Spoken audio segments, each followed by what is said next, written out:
जय हिंद, वंदे मातरम साथियों। तो कैसे हैं आप लोग? उम्मीद करते हैं अच्छे होंगे।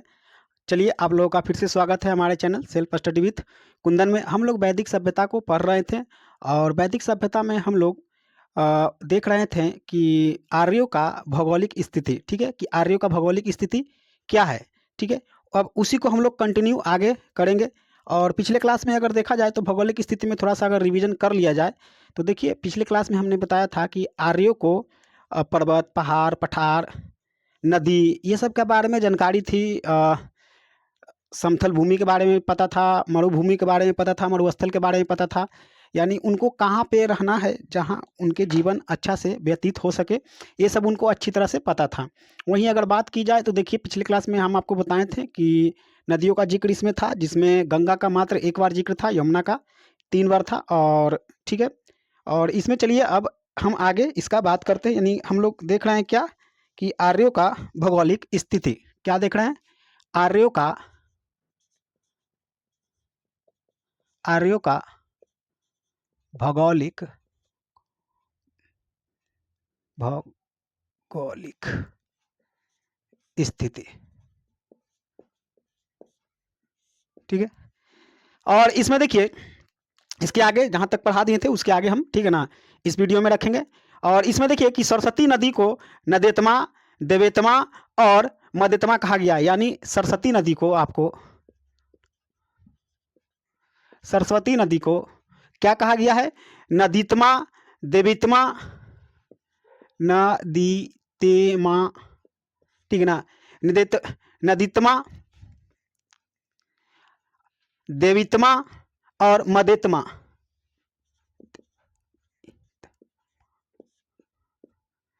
समझ रहे हैं? और मदेतमा, इस नामों से किस नदी को पुकारा गया है? तो सरस्वती नदी को पुकारा गया है। वहीं अगर देखिएगा, अभी जस्ट बताएं कि गंगा नदी का जिक्र ऋग्वेद में, ठीक है ना, मात्र एक बार है। गंगा नदी मात्र एक बार, गंगा मात्र एक बार। यमुना का अगर जिक्र देखा जाए तो यमुना 3 बार है। यमुना कितनी बार? 3 बार है। सरस्वती नदी की अगर बात कर जाए तो द्विसदती नाम से भी इसको जाना जाता है। और इसको क्या बोला जाता है? द्विसदती। इसको और एक नाम है द्विसदती, ठीक है। सरस्वती नदी को और किस नाम से जाना जाता है? तो इसको जाना जाता है द्विसदी, ठीक है। चलिए आगे बढ़ते हैं। और देखिएगा कि वर्तमान में जो सरस्वती नदी है वो विलुप्त हो चुकी है। वर्तमान में ये जो नदी है आपका, सरस्वती नदी विलुप्त हो चुकी है। यानी राजस्थान में जाकर ये क्या हो जाती है? विलुप्त हो जाती है। और घग्गर नदी, हालांकि देखिएगा कि राजस्थान, हरियाणा एवं हराकर घग्गर नदी के नाम से भी हुआ है, ठीक है। चलिए अब आगे बढ़ते हैं, देखते हैं इसके आगे। 1 मिनट थोड़ा सा होल्ड करिएगा। देखिए, चलिए देखिए साथियों उसके आगे, ठीक है ना। चलिए उसके आगे हम लोग देखेंगे। तो नदियों के अगर नाम देखिएगा तो क्या है कि वैदिक काल में जो कुछ नदी हैं जिनका प्राचीन नाम क्या है, एग्जाम में पूछता है, तो उसको हम लोग देख लेंगे। कि अगर देखिएगा कि जैसे कि इन नदियों में जैसे सप्त सैंधव प्रदेश, सप्त सैंधव प्रदेश। हालांकि देखिए यहाँ पे हम आपको समझा रहे हैं, ठीक है ना, यहाँ पे समझा रहे हैं। और इधर आप पीपीटी स्लाइड देख रहे होंगे, ठीक है ना, तो यहाँ से आप लोग लिख सकते हैं, ठीक है। इसमें देखिएगा एक सिंधु नदी, उसके बाद एक सरस्वती नदी आता है और 5 इसके अन्य सहायक नदी आते हैं। तो इनके क्या क्या नाम है तो आप लोग, ठीक है ना, देखिए इनके देखिएगा तो इसके नाम अगर देखा जाए तो देखिएगा कि आप लोग वहाँ पे देख सकते हैं, ठीक है ना। यहाँ पे आप देख सकते हैं कि झेलम को क्या कहा गया है? झेलम को प्राचीन नाम क्या है? बीतस्ता है। झेलम का प्राचीन नाम बीतस्ता है, ठीक है ना। अब देखिए, जैसे अगर इसको याद करना चाहिएगा तो हालांकि इसको रट लीजिए। अगर मान लीजिए इसको थोड़ा सा आप लोग ट्रिक से याद करना चाहते हैं, कुछ लॉजिक लगाना चाहते हैं, तो देखिएगा कि बीतस्ता यानी बित बित बित मतलब पैसा। पैसा किस में रखेंगे? झोला में, तो यानी कि झेलम। तो बीतस्ता समझ में आ रहा ना, झेलम नदी का प्राचीन नाम है। वहीं अस्कनी किसका? चिनाब का। अस्कनी किसका? चिनाब का। समझ में आ रहा है ना। सतलज अगर देखिएगा तो ये सतुद्री, सतलज, सतुद्री, सतलज, सतुद्री, स से सतलज, स से सतुद्री, याद कर लीजिए। पड़ोसनी अगर देखिएगा प्राचीन नाम किसका है, रावी नदी का। पड़ोसनी, रावी नदी, पड़ोसनी, रावी नदी, इसको देखिएगा बोलिएगा बार बार, समझ गए ना, बोलने से आपको जुबान पे बैठ जाएगा और याद हो जाएगा। बसे ब्यास और बसे बिपाशा, बसे ब्यास बसे बिपाशा, तो यानी अगर देखिएगा बिपाशा प्राचीन नाम किसका था, ब्यास नदी का। वहीं अगर देखिए सिंधु का सिंधु है। घग्गर नदी का अगर देखिएगा तो इसका है द्वैषदती, द्वैषदती घग्गर का द्वैषदती, ठीक है ना, घग्गर का क्या है, द्वैषदती, ठीक है। अच्छा सरस्वती का यहाँ बता दिए जी, नहीं सरस्वती का नहीं होगा, घग्गर का होगा, ठीक है, घग्गर का होगा। चलिए एक बार फिर से देख लीजिए, ठीक है ना, साथ में बोलिएगा तो याद हो जाएगा। बितस्ता झेलम, ठीक है, अस्कनी चिनाब, सतुद्री आपका सतुद्री हो जाएगा, सतलज, बिपाशा सॉरी परुसनी हो जाएगा, रावी, बिपाशा हो जाएगा रावी, सॉरी एक मिनट, परुसनी, रावी, बिपाशा ब्यास, सिंधु का सिंधु, घग्गर का द्विषदती, ठीक है। तो ये प्राचीन नाम है कुछ जिसको आपको क्या कर लेना है, याद कर लेना है। अगर वहीं ये आपका यहीं पे खत्म होता है क्या, भौगोलिक स्थिति, यहीं पे खत्म होता है भौगोलिक स्थिति, यानी आर्यों का भौगोलिक स्थिति होता है खत्म। अब हम लोग देखेंगे आर्यों का सामाजिक जीवन। तो इसका सामाजिक जीवन कैसा था, सामाजिक व्यवस्था कैसा था, देखिएगा इसके सामाजिक व्यवस्था में मुख्य रूप से आर्यों का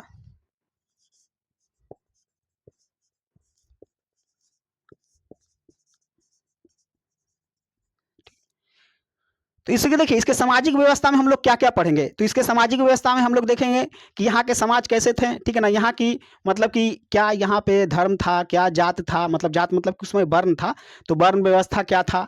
उसके बाद देखेंगे कि महिलाओं की स्थिति क्या थी, ठीक है ना, महिला का स्थिति अच्छा था या बुरा था, महिलाओं पे किन प्रकार के प्रथाएं थोपी जाती थी, महिलाएं किन प्रथाओं के अंतर्गत घिरा हुआ था, कुछ प्रथाएं सही थी कि क्या गलत थी वो देखेंगे। उसके बाद देखेंगे क्या दास प्रथा था कि नहीं था। उसके बाद देखेंगे कि आर्य अपने बात यानी आचार विचार आदान प्रदान करने के लिए किस तरह के भाषा का प्रयोग करते थे। तो इतना हम लोग देखेंगे तो सामाजिक व्यवस्था क्या हो जाएगा, कंप्लीट हो जाएगा। तो यानी इसमें हम लोग क्या क्या देखेंगे, तो इसके अंतर्गत हम लोग देखेंगे क्या, देखिए वर्ण व्यवस्था, वर्ण व्यवस्था, ठीक है ना, क्या देखेंगे, वर्ण व्यवस्था, महिलाओं की स्थिति, महिला की स्थिति, और क्या देखेंगे, दास प्रथा, समझ में आ रहा है, दास प्रथा। उसका देखेंगे भाषा को, क्या देखेंगे, भाषा को। उसके बाद देखेंगे, चलिए यहाँ पे कर देते हैं भाषा को, ठीक है। तो चलिए देखते हैं कब करके, सबसे पहले देखते हैं वर्ण व्यवस्था को, ठीक है ना, सबसे पहले किसको देखते हैं, वर्ण व्यवस्था को। तो इसमें देखिएगा प्रारंभ काल में यानी कि शुरुआत में जो देखिएगा कि आर्यों का समाज मार्ग दो ही वर्णों में वर्ग था, मतलब बंटा हुआ था, एक आर्य और एक अनार्य, एक आर्य और एक अनार्य। तो प्रारंभ में तो दो ही था, प्रारंभ में दो ही था, आर्य और आपका क्या, अनार्य, ठीक है। यानी जो आर्य थे, जो समझ में आ रहा है ना, जो पढ़े लिखे थे, अनार्य जो यहाँ के मूल निवासी थे। उसके बाद देखिएगा यहाँ पे वर्ण, तो देखिएगा कि वर्ण शब्द का अर्थ होता है रंग, समझ में आ रहा है ना, वर्ण शब्द का क्या होता है अर्थ, रंग, ठीक है। तो ये रंग से था। और इसमें देखिएगा कि ऋग्वैदिक समाज में 4 वर्णों का, ठीक है ना, कितने, 4 वर्णों का आपका जिक्र किया गया है। कितने वर्णों का, 4, समझ में आ रहा है, जिसमें कौन होगा, आपका आ जाएगा ब्राह्मण, क्षत्रिय, वैश्य और शूद्र, समझ में आ रहा है, ब्राह्मण, क्षत्रिय, वैश्य और शूद्र, ठीक है। तो इसमें देखिएगा यहाँ पे आप देख सकते हैं कौन कौन है, ब्राह्मण, क्षत्रिय, वैश्य और शूद्र। तो इसमें देखिएगा कि जो लोग पठन पाठन का काम करते थे, जो मतलब पढ़ने पढ़ाने का काम करते थे, समझ में आ रहा है, शिक्षण कार्य से जुड़े हुए थे, वो किस श्रेणी में आ गया, तो ये ब्राह्मण कहलाते थे, समझ में आ रहा है। यानी कि उस समय जो था वर्ण था वो कर्म आधारित था, समझ में आ रहा है ना, जात आधारित मतलब कि जन्म आधारित नहीं था, जो जैसा काम करता था वो उस वर्ण में चला जाता था, समझ में आ रहा है। उसके बाद देखिएगा कि जो लोग वीर पुरुष थे और समझिए कि रक्षा का काम करते थे, शासन प्रशासन देखते थे, तो किस में आए, वो आए आपका क्षत्रिय में, वो किस में, क्षत्रिय में। उसके बाद देखिएगा जो लोग व्यापार करते थे, बिजनेस करते थे, वो किस में, यानी चाहे कृषि से संबंधित, वो किस में आ जाएंगे, तो वो आ जाएंगे वैश्य में, वो कौन हो जाएगा, वैश्य में।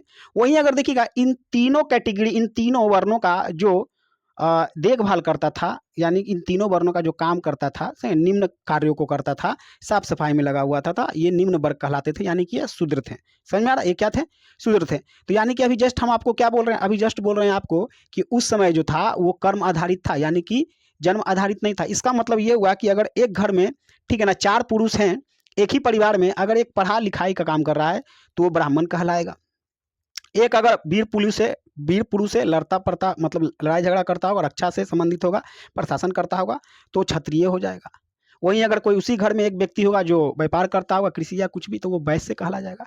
एक वह चौथा, अगर मान लीजिए कि जो निम्न काम करता होगा, साफ सफाई या और भी अन्य काम निम्न कार्यों में लगा हुआ होगा, वो क्या कहला जाएगा? वो आपका शूद्र कहला जाएगा। यानी देखें, एक ही घर के लोग 4 वर्ण वहीं मिल गया, क्योंकि ये क्या था? कर्म आधारित था, जैसा काम वैसा वर्ण। लेकिन अभी प्रेजेंट में क्या है? जन्म आधारित है। समझ में आ रहा है? ये थे। उसके बाद हम लोग देखेंगे आगे। समझ में आ रहा है? क्लियर है? चलिए अब उसके आगे देखेंगे। 1 मिनट, हाँ यहाँ तो हो ही गया, ठीक है। चलिए देखिए 1 मिनट, क्या हो रहा है आज। 1 मिनट दोस्तों, हाँ चलिए ठीक है। तो चलिए देखते हैं दोस्तों। देखिएगा, समाज का विभाजन अभी जस्ट बताएं कर्माधारित था, ठीक है ना। वहीं अगर देखिएगा कि वर्ण व्यवस्था की जो उल्लेख है, ये ऋग्वेद के 10वें मंडल में किया गया है, ठीक है ना। ये इसके बारे में, वर्ण व्यवस्था के बारे में आपका ऋग्वेद के कितवें मंडल? 10वें मंडल में इसके बारे में बताया गया है। समझ में आ रहा है? और देखिएगा कि चारों जो वर्ग हैं, इसको अद्भुत आदि पुरुष यानी ब्राह्मण के शरीर से बताया गया। यानी कि ये चारों वर्ग जो है, ठीक है ना, यहाँ पे आप देख सकते हैं, ठीक है ना, ब्राह्मण, क्षत्रिय, वैश्य और शूद्र, ये चारों जो हैं ब्रह्मा के शरीर से उत्पन्न हुए हैं, ब्रह्मा के शरीर से उत्पन्न हुए हैं। समझ में आ रहा ना? अगर मान लीजिए कि जो मुख से हुआ, तो मुख से कौन हुआ? मुख से हुआ है पुरोहित का जन्म। यानी समझ में आ रहा है? ब्राह्मण पुरोहित का जन्म, क्योंकि ये लोग वेद पुराण ये सब पढ़ेंगे, मुंह से बोलेंगे, ठीक है ना। और वहीं अगर देखिएगा कि ब्रह्मा के भुजाओं से, यानी अगर लड़ना उड़ना है तो भुजा, समझ आया? ताकत किस में? भुजा में।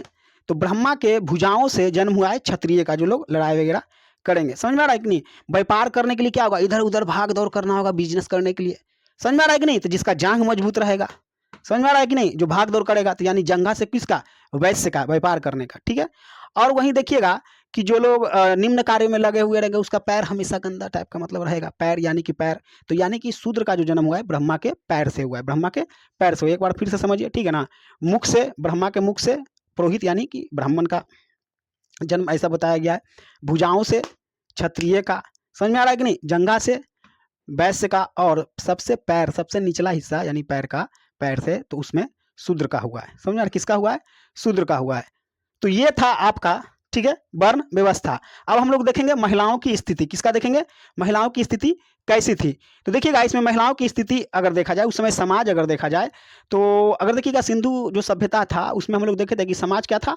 मातृसत्तात्मक था। लेकिन यहाँ समाज मातृसत्तात्मक न होकर पितृसत्तात्मक हो जाता है। यानी कि देखिएगा, पुरुषों का यहाँ पे, ठीक है ना, शासन प्रशासन, और पुरुषों का यहाँ पे नियम चलेगा। यानी कि पुरुष सत्तात्मक, यानी पितृसत्तात्मक कह सकते हैं। लेकिन पितृसत्तात्मक होने का मतलब ये नहीं है कि इस समय महिलाओं की स्थिति खराब थी, ठीक है। महिलाओं की स्थिति काफ़ी बेहतर थी, अच्छी थी। जैसे कि अभी हम बताएंगे, तो आप वहाँ से, ठीक है ना, निसंकोच क्लियर हो जाइएगा कि किस तरह से महिलाओं की स्थिति बिल्कुल ही सही थी। तो इसमें देखिएगा, महिलाओं को राजनीतिक यानी कि इसमें महिलाओं की स्थिति अच्छी थी, और महिलाओं को राजनीतिक शिक्षा, संपत्ति एवं विधवा पुनर्विवाह का अधिकार था। यानी कि महिलाओं को राजनीतिक में भाग दिया जाता था। ये लोग राजनीति में, नीति में, ठीक है ना। उसका देखिएगा शिक्षा का अधिकार था, संपत्ति में अधिकार मिलता था, ठीक है ना। संपत्ति में यानी माता पिता के संपत्ति में अधिकार मिलता था। और सबसे अच्छी बात है कि विधवा पुनर्विवाह का अधिकार था। अगर, ठीक है ना, किसी भी महिला का अगर पति किसी कारणवश अगर उनका देहांत हो जा रहा है, तो ठीक है ना, वो बचा हुआ जिंदगी ऐसा नहीं कि लाचारी में काटेगी, वो पुनः विवाह कर सकती थी। समझ में आ रहा है कि नहीं? तो ये क्या था जी? इससे आपको क्या लगता है कि महिलाएं की स्थिति अच्छी थी? और इसमें अगर देखिएगा कि यहाँ पे एक नियोग प्रथा भी था, ठीक है ना। इसमें क्या था? एक नियोग प्रथा।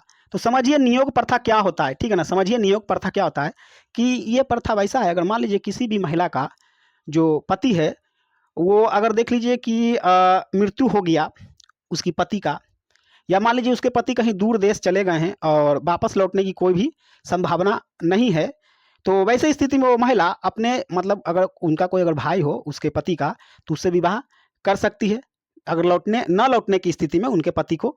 समझ में आ रहा है कि नहीं? उसके बाद या तो देखिए कि या अन्य किसी भी पुरुष से विवाह कर सकती है, या अपने मन से प्रेम विवाह कर सकती है, या हो सके कि संतान उत्पत्ति के लिए, ठीक है ना, संबंध स्थापित कर सकती है। यानी कि अगर उसको संतान चाहिए, पति नहीं है, तो अपने सहमति से, ठीक है ना, अन्य पुरुष के साथ वो क्या कर सकती है, संबंध बना सकती है। समझ में आ रहा है कि नहीं? यही था नियोग प्रथा। कितना ओपन माइंडेड, ठीक है ना, विचार था जी। और अभी समझ सकते हैं कि अभी क्या है, उस समय की स्थिति देखिए, महिलाओं को कितना सम्मान दिया जाता था, ठीक है ना, महिलाओं के प्रति कितना सोचा जाता था, ठीक है। और उसके बाद भी और आगे तो देखिएगा फिर सती प्रथा वगैरह आ जाता है, तो वो तो महिलाओं की स्थिति बहुत ही खराब ही कर देता है, पति के साथ उसको जला दिया जाता है। लेकिन यहाँ ऐसा कुछ नहीं देखा गया है, तो काफ़ी अच्छी स्थिति थी महिलाओं की वैदिक सभ्यता में। नियोग प्रथा आप लोग समझ गए, ठीक है ना।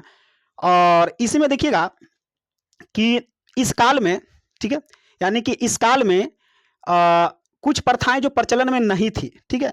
इसमें देखिएगा कि कुछ प्रथाएं जो प्रचलन में नहीं थी, जो महिलाओं के फेवर में था।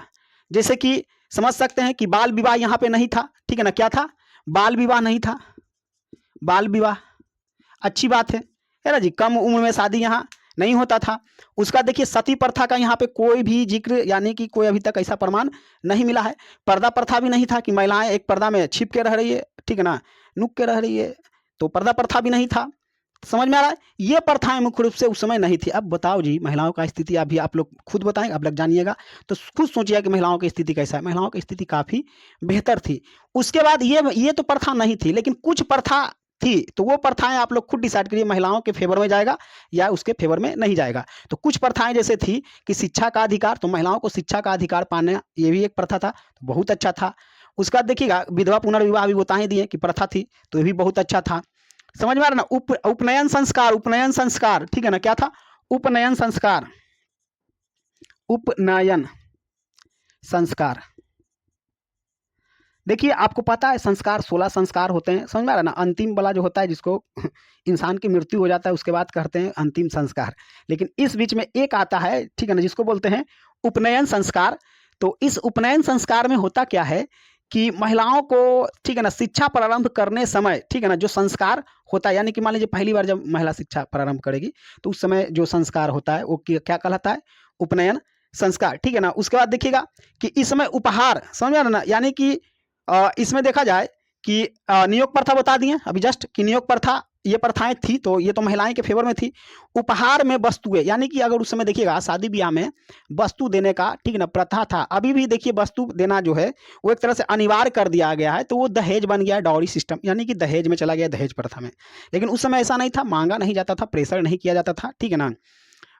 लड़की के परिवार वालों को, वो उनकी इच्छा, ठीक है ना, कि अपने खुशी से उपहार स्वरूप जो भी सक्षम है, जितना उनका, ठीक है ना, कैपेसिटी है, उस अनुसार, ठीक है ना, वर वधू को देते थे, यानी कि अपनी बेटी को उपहार स्वरूप कुछ भी देते थे। तो ये उपहार देने का, ठीक है ना, प्रथा था महिलाओं को, ठीक है ना। संपत्ति में तो अधिकार था ही था, तो ये क्या था, ये महिलाओं के लिए, ठीक है ना, काफ़ी अच्छा था। उस समय देखिएगा अभी जस्ट बताएं कि महिलाएं को पढ़ने का अधिकार था, तो उस समय जो कुछ महिलाएं थी वो विदुषी महिलाएं थी। विदुषी कहने का मतलब जो पढ़ी लिखी महिलाएं होगी उनको विदुषी कहेंगे, ठीक है ना, यानी विदुषी। समझ में आ रहा है क्या होगा? विदुषी महिलाएं,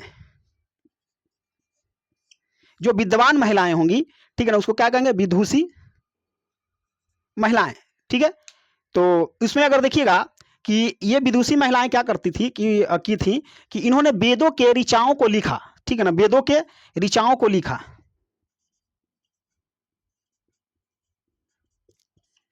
वेदों के ऋचाओं को लिखने का काम किया। इसमें देखिएगा जो कुछ हैं विद्वान महिलाएं उस समय की, उनका नाम आप यहाँ पे देख सकते हैं, ठीक है ना। आपका है लोपामुद्रा, ठीक है ना, उसके बाद है विसर्वा, उसके बाद है अल्पा, ठीक है ना, अल्पा, उसके बाद है आपका घोषा, उसके बाद है सिकता, ठीक है ना, घोषा के बाद क्या है? सिकता। समझ में आ रहा? तो ये थी क्या, कुछ विद्वान महिलाएं। उसमें अगर देखिएगा कि फर्स्ट में आपको दिख रहा होगा लोपामुद्रा, ये जो है ना, ये विदर्भ की राजकुमारी थी। लोपामुद्रा क्या थी? विदर्भ की राजकुमारी थी, और ये अगस्त ऋषि की पत्नी थी, ठीक है ना। और ये देखिएगा तो ऋग्वेद की रचयिता भी मानी जाती है, यानी ऋग्वेद के रचना में इनका भी योगदान है, ठीक है। और देखिएगा कि इसमें अगर देखा जाए तो इन सभी महिलाओं में जिसमें वेदों की रचनाओं को लिखा संयुक्त रूप से ऋषि, ठीक है ना, ऋषि कहा जाता था। यानी जितनी महिलाएं हैं जो ऋग्वेद की ऋचाओं को लिखा होगा, संयुक्त रूप से इन सभी ठीक है ना, विद्वान महिलाओं को क्या कहा जाता था, ऋषि ही कहा जाता था, जो ऋचाएं लिखने में अपना योगदान दी थी।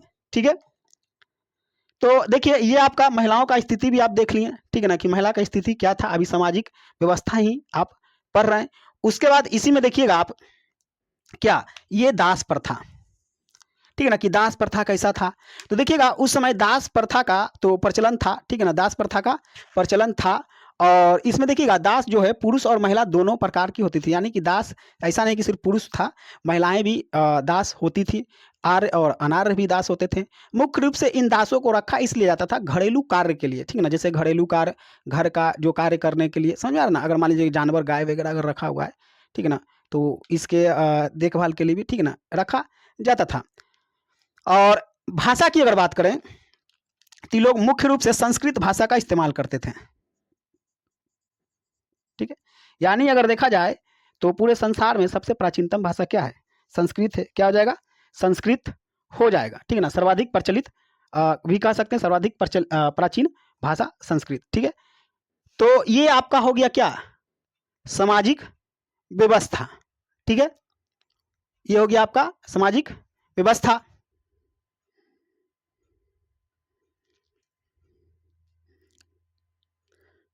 चलिए इसके आगे बढ़ते हैं, ठीक है ना, तब तक बोर्ड को साफ कर दे रहे हैं।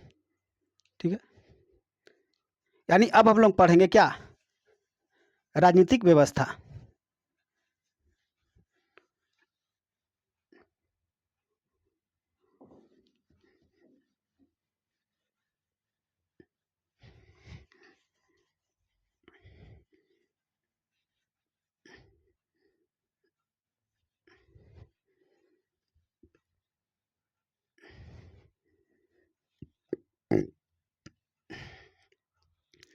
चलिए वीडियो में बने रहिएगा। ठीक है, हम लोग अभी जस्ट क्या खत्म किए हैं, तो अभी हम लोग, ठीक है ना, इसका सामाजिक व्यवस्था पढ़ लिए। अब हम लोग देखेंगे कि आर्यों का राजनीतिक व्यवस्था कैसा था।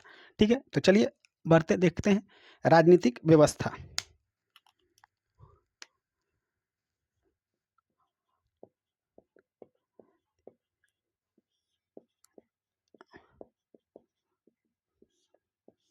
ठीक है, यानी कि पॉलिटिकल सिस्टम इसका कैसा था।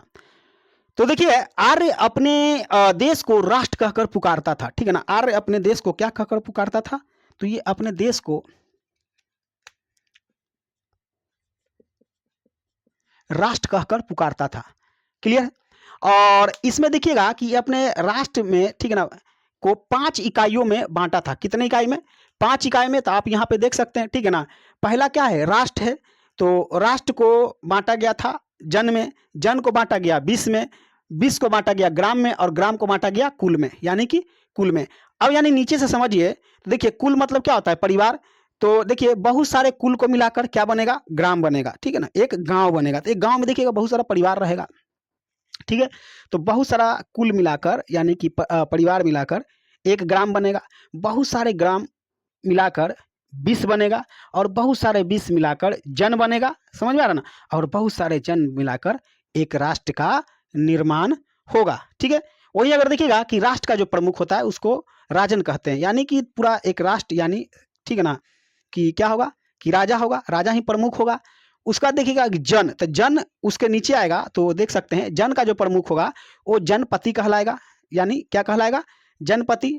और विष का कहलाएगा आपका, ठीक है ना, विषपति। क्या कहलाएगा, विषपति। ग्राम का कहलाएगा ग्रामीण, और कुल का कहलाएगा कुलप। ठीक है, तो यानी कि यहाँ पे आप इसको एक बार फिर देखिए, इसको बहुत इंपॉर्टेंट है, पूछता है कि कितने भागों में। तो देखिएगा सबसे पहले आपका अगर राष्ट्र, राष्ट्र कई भागों में बटा हुआ था, किस में, जन में, जन कई भागों में बट कर, यानी 20 में बटा हुआ था, 20 कई भागों में ग्राम में बटा हुआ था, ग्राम कई भागों में कुल में बटा हुआ था। ठीक है, अब वही अगर देखिएगा कि आर्यों का जो राजनीतिक व्यवस्था था वो कबीले पर आधारित था। ठीक है ना, किस पे आधारित था, कबीले पर आधारित था,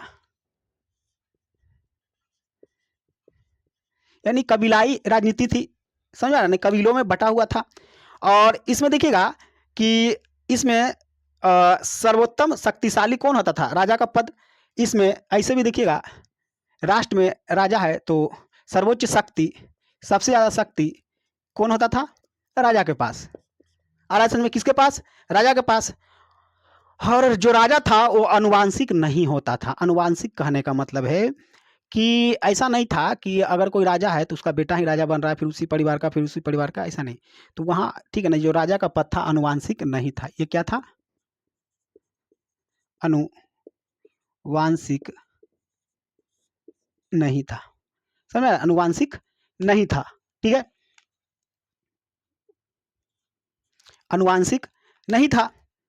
और इसमें देखिएगा जब अनुवांशिक नहीं था तो राजाओं को दो, अब अनुवांशिक नहीं था इसका मतलब है कि कहीं ना कहीं वहाँ के लोग, ठीक है ना, वहाँ के कबीले के, जो कबीला सभ्यता था, कबीले जैसा पॉलिटिक्स था, तो वहाँ के लोग खुद चुनते थे। तो चुनने में कोई ना कोई समिति काम करता होगा, ठीक है ना, कोई संगठन काम करता होगा। तो इसको चुनने के लिए दो, ठीक है ना, परिषद सभाएं थी, ठीक है ना। इसके लिए क्या थी, इनके चुनने के लिए दो क्या थी, सभा थी, दो परिषद थी, परिषद कह सकते हैं, परिषद, दो गो परिषद थी। एक था सभा और एक था समिति, ठीक है ना, एक सभा था और एक समिति था। आ रहा है समझ में। और इसमें देखिए और थोड़ा सा इसमें कि सभा और समिति और ऋग्वैदिक मुख्य चार परिषद थे मुख्य रूप से, देखिए ना, ये दो गो थे लेकिन मुख्य रूप से देखा जाए तो चार थे। कौन कौन थे, विदत था, गण था, सभा और समिति था, ठीक है ना। इसके अलावा और भी देखिए चार, तो एक था विदत, अभी इसके बारे में बताएंगे, घबराइए नहीं, सभा समिति, और एक आपका था, ठीक है ना, गण, एक क्या था, गण, ठीक है, एक था गण। तो विदत अगर देखिएगा तो ये सबसे प्राचीन था, यानी सबसे प्राचीन परिषद था, जिसे कह सकते हैं कि जनसभा भी कहा जाता था, ठीक है ना, ये सबसे प्राचीन था, प्राचीन, और इसको क्या कहा जाता था, जन सभा, यानी जनसभा मतलब क्या, जनताओं, जनता का सभा, समझ में आ रहा है ना। वहीं अगर देख रहे हैं आप इधर गण, ठीक है ना, गण अगर देखिएगा तो ये एक सैन्य इकाई था, ठीक है ना, इसको सैन्य इकाई कहा जाता था। क्या कहा जाता था, सॉरी इसमें जाएगा सैन्य इकाई, गण में सैन्य है ना जी, सेना के पास, ऐसे गण हिंदी शब्द है लेकिन लॉजिक इसी तरह है कि सेना के पास क्या रहेगा, हथियार, गन, लेकिन वो वाला गन नहीं है, एक समझने के लिए, ठीक है ना, इसी तो देखिए क्या हो जाएगा, गन हो जाएगा, ये सैन्य इकाई था। और गन के अध्यक्ष कहलाते थे गणपति, ठीक है ना, इसके अध्यक्ष कहलाते थे गणपति, गणपति, वो वाला गणपति नहीं, ठीक है ना, गणपति बप्पा मौर्य नहीं, ये अध्यक्ष कहलाते थे गणपति, ठीक है ना। और इसमें देखिएगा कि सेना जो है दो भागों में, ठीक है ना, दो अन्य इकाइयों में बटा हुआ था, सेना और अन्य दो इकाइयों में बटा था, एक था सग्र और एक था व्रत। सेना और देखिएगा तो दो इकाई में बटा था, एक था आपका क्या था, एक था आपका सग्र और एक था आपका व्रत, क्या था, व्रात, ठीक है। अब वही देखें सभा और समिति। तो सभा देखिएगा इसमें सभा में देखिएगा कि ये सभापति उच्च सदन, एक तरह से क्या कहिएगा, जैसे लोकसभा राज्यसभा कैसे होता है, तो सभा जैसे राज्यसभा जैसा, ठीक है ना, ये क्या था, उच्च सदन, क्या था, उच्च सदन। स्लाइड में आप देख सकते हैं उधर, ठीक है ना, सब लिखा हुआ है, क्या है, उच्च सदन है। यहाँ उच्च सदन मतलब क्या, विद्वान लोग बैठेंगे, समझ में आ रहा है, क्या बैठेंगे, विद्वान लोग बैठेंगे। यहाँ पे राजा का चुनाव, ठीक है ना, ये क्या करेंगे, राजाओं के चुनाव में भाग लेंगे, और इसमें महिलाएं भी भाग लेती है, इसमें महिलाएं भी भाग लेगी, भाई महिला तो इसमें, महिलाओं का स्थिति अच्छी था। वहीं अगर देखिएगा सभापति, ठीक है ना, इसमें सभा और समिति, समिति में देखिएगा इसके अध्यक्ष जो कहलाएंगे, इसका अध्यक्ष सभापति कहलाएगा, इसका अध्यक्ष कहलाएगा ईशान, इसका अध्यक्ष क्या कहलाएगा, ईशान, ठीक है ना, इसका अध्यक्ष क्या कहलाएगा, ईशान कहलाएगा। इसमें देखिए ये निम्न है, ये क्या है, निम्न है, निम्न सदन, जैसे क्या है, लोकसभा क्या है, निम्न सदन। तो बात विवाद कहाँ होता है, नेताओं का बहस वगैरह ज्यादातर कहाँ होता है, लोकसभा में। तो इसीलिए देखिएगा ये निम्न सदन है, तो यहाँ पे क्या होगा, बात विवाद होगा, समझ में आ रहा ना, क्या होगा, बात विवाद होगा, समझ में आ रहा, यानी यहाँ आम लोग सभा में भाग लेंगे। यहाँ पे देखिए उच्च सदन था तो विद्वान लोग भाग लेते थे, यहाँ पे क्या होगा, आम लोग भाग लेंगे, आ रहा है समझ में। और यहाँ पे क्या होगा, राजा का चुनाव होगा, वहां भी होगा राजा का चुनाव, किसका, राजा का, आ रहा है समझ में। लेकिन सोच के देखिए कि आगे अगर चल के जो राजा का पद था, समझ में आ रहा है, क्या था, राजा का जो पद था वो आनुवांशिक ना हो, मतलब पहले तो आनुवांशिक नहीं था, अगर वो आनुवांशिक हो जाता है तो फिर ये ऑटोमेटिक इन सभी का जो महत्व है घट जाएगा कि नहीं, इसका, इसका, इसका, इसका। क्यों? क्योंकि राजा सर्वो सर्वा हो जाएगा। समझ में आ रहा है? राजा ही जिसको चाहेगा कि मेरे बाद यही राजा बने वही बनेगा, आनुवांशिक हो जाएगा। तो बताइए ये जो राजा का चुनाव कर रहा था इसका अब कोई जरूरत होगा? इसका कोई जरूरत नहीं होगा, यानी ऑटोमेटिक ये अपनी शक्ति को खो देगा। आ रहा है समझ में? ठीक है, ऑटोमेटिक क्या होगा, अपनी शक्ति को खो देगा, उसी समझिए, ठीक है ना। ये खो देता, क्या आगे चल के यही स्थिति इसके साथ होता ही है। उसका देखिएगा कि राजा को सहायता करने के लिए बहुत सारे मंत्री परिषद होते हैं। अभी भी देखिएगा कि राष्ट्रपति को सहायता करने के लिए एक मंत्री परिषद होता है जिसका मुखिया कौन होता है, प्रधानमंत्री। समझ आ रहा है ना। मंत्री परिषद का गठन ही इसलिए होता है कि राजा की सहायता करे। राजा मतलब कौन, अभी वर्तमान में राष्ट्रपति। और उस मंत्री परिषद का देख रेख करने का हेड मुखिया किसको बनाया जाता है, प्रधानमंत्री को। और उसी प्रधानमंत्री के नीचे अन्य सभी मंत्री यहाँ हैं, ठीक है ना, मंत्री लोग, ठीक है ना, अपना अपना कार्यरत को मतलब कार्य को पूरा करते हैं, उनको अलग अलग विभाग दिया जाता है। तो उसी समय समझिए वहाँ भी कि राजा की सहायता के लिए मंत्री परिषद थे। आ रहा है समझ में? और इसमें देखिएगा एक चीज़ और समझ दिए, यहाँ पे एक पॉइंट क्लियर कीजिए कि सभा और इस समिति को प्रजापति के दो पुत्री कहा गया है, दो पुत्री कहा गया है, ठीक है ना। ये भी एग्जाम में पूछता है, हालांकि यहाँ से ज़्यादा प्रश्न नहीं उठता है, लेकिन चलिए है सिलेबस में तो पढ़ना है, छोड़ना कुछ भी नहीं है। कहीं अगर पूछ दिया तो क्या कीजिएगा, इसलिए पहले से पढ़ के रखना है, ठीक है। तो इसमें देखिएगा कि सभा और समिति को प्रजापति की दो पुत्री भी कहा गया है, ठीक है ना। अब आते हैं मंत्री परिषद के। तो ऋग्वेद में, ठीक है ना, अगर देखा जाए ऋग्वेद और यजुर्वेद में 12 मतलब मंत्रियों को रत्नी कहा जाता था, तो 12 रत्नियों का लगभग वर्णन है, समझा, यानी 12 मंत्रियों का वर्णन है, ठीक है। तो देखिए समय हो चुका है, तो आज के लिए इतना ही, और आगे की बात हम आगे के वीडियो में कर लेंगे। बाकी देखिए पूरी आराम से पढ़ा रहे हैं, ठीक है ना, कोई हड़बड़ी नहीं है। बाकी आपका ये सेशन कैसा लग रहा है, और अगर अच्छा लग रहा हो तो इसे ज़्यादा से ज़्यादा, ठीक है ना, शेयर करें, लाइक करें और कमेंट्स ज़रूर करें, क्योंकि आपका कमेंट्स हमारा, ठीक है ना, मोटिवेशन बढ़ाता है। और भी एक जोश के साथ, ठीक है ना, वीडियो बनाने का मोटिवेट होते हैं। क्योंकि यहाँ पे देखिए यहाँ पे तो कुछ ऐसा है नहीं कि कुछ अर्निंग के लिए अभी आए हैं, ठीक है ना। वो आपका एक समझिए कि आपका मोटिवेशन ही हमारे लिए, ठीक है ना, एक जोश का काम करता है। तो अगर आपको किसी भी तरह का कोई सजेशन भी अगर सजेस्ट करना हो हमें, तो आप लोग बताइएगा, ताकि आपके लिए और अच्छे से अच्छे, ठीक है ना, बेहतर हम कर सकें। तो आज के लिए इतना ही, सबको जय हिंद।